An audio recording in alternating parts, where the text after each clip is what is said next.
Hey everyone, what is up? My name is Martin and welcome to TripleADigest. So we're back with our third character video. The first one covered our leading protagonist V, the second revolved around Jackie Wells, but this time around we decided to completely dedicate a video to Johnny Silverhand by covering some of his backstory and explain why he's an important character in the world of Cyberpunk. And disclaimer, there isn't much footage on Johnny so far, so I'll be forced to use still images for reference. It's not exactly ideal, but it's all I can do until we get more footage from CDPR. But let's get right to the video. Number 1. Johnny is ex-military. So Johnny Silverhand was a soldier in the Second Central American conflict, and during the war, many soldiers were ordered to be experiments or test dummies for upcoming cyberware and combat boosters, which were used with the purpose of giving the US military an extra advantage during the conflict. Yet many of the experiments were deemed inhumane and extremely unsafe. So Johnny Silverhand eventually deserted from the military and left for the free state of Northern California, Night City specifically, with a new identity. Number 2,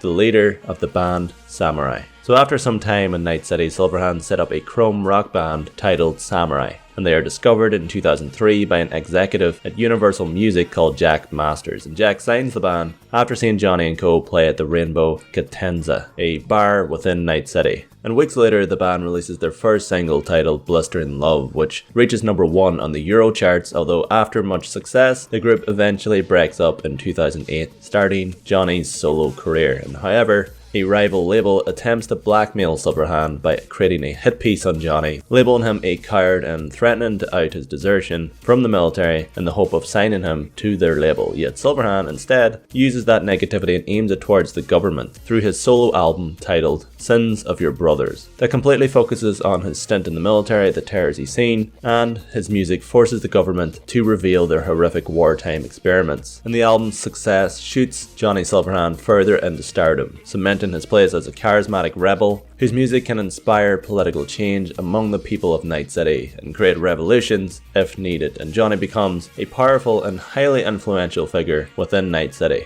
Number 3. Alt Cunningham and Soulkiller. In the year 2012, during the early evening, after leaving a gig with his girlfriend Alt Cunningham, Johnny is approached by a group of henchmen that are disguised as fans and is beaten into a bloody pulp. After coming to and upon regaining his consciousness, Silverhand realizes Alt has been kidnapped and that she was indeed the primary target all along, and he soon learns that ARASAKA, a major corporation, has kidnapped Alt Cunningham, who is an expert programmer that created Soulkiller, a life-changing program that is capable of creating a digital copy of a person's mind and can potentially hold the key to immortality. Thus, ARASAKA aims to use Alt's expertise to develop their own version of Soulkiller. Consequently, Johnny risks it all in the hope of getting her back by using his influence to form a team of cyberpunks and edge runners who reclaim Alt from the ARASAKA Tower, alongside making calls to his old bandmates to organise a comeback concert outside of the ARASAKA Tower. And countless amounts of fans show up to witness the Samurai band for the first time in years, and Johnny leads the huge group, and a nervous security guard outside begins shooting into the crowd, leading to a violent riot and ultimately a distraction for Johnny and his team to infiltrate the tower, only to find the remains of Alt's body. And heartbroken, Johnny leaves carrying her lifeless body from the tower.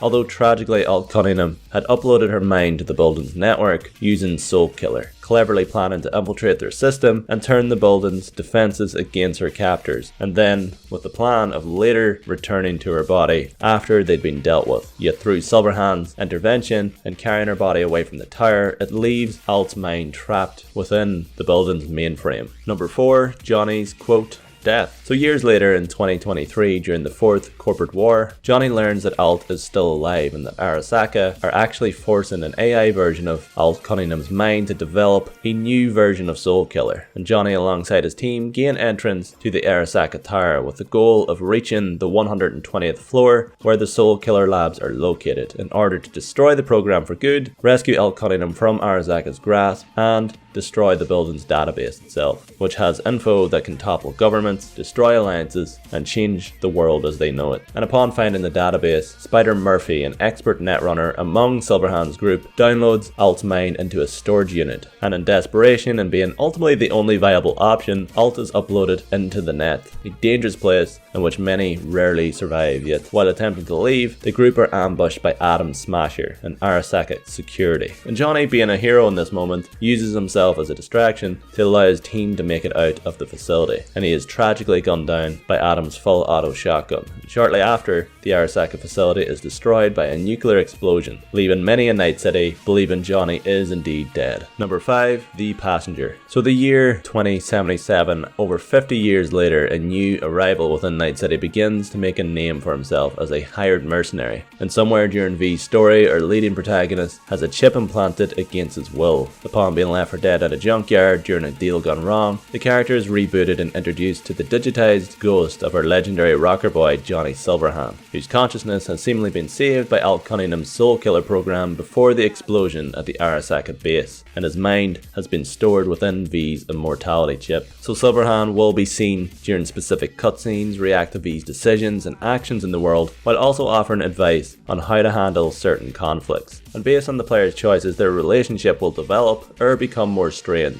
Although ultimately Silverhand, just like every major character within Night City, has his own motivations, which he will attempt to fulfill as a passenger in V's mind. Or it could easily be that V is a vessel for Johnny's story. Oh, and number 6, he's played by KEANU Reeves. That's all I gotta say about that. But that's the end of the video, guys. As always, I have a question. Do you think Johnny wants revenge on ARASAKA, or are his intentions a little more pure? Maybe he simply wants to be reunited with Alt Cunningham, or is it something much bigger than we could even presume? Let me know. And that's it for the videos this week. We'll be back next week, although we are spacing out our uploads a little more until CD Projekt Red drop the gameplay in August. So a heads up, if the content slows down, it's only to ensure that we're not making weaker content. And regardless, thank you guys so much for watching. Cyberpunk 2077 releases April 16th, 2020 for Xbox One, PS4 and PC. And for more content like this, stay tuned here on AAA Digest. Have a good weekend, guys. I'll catch you next week. Bye-bye.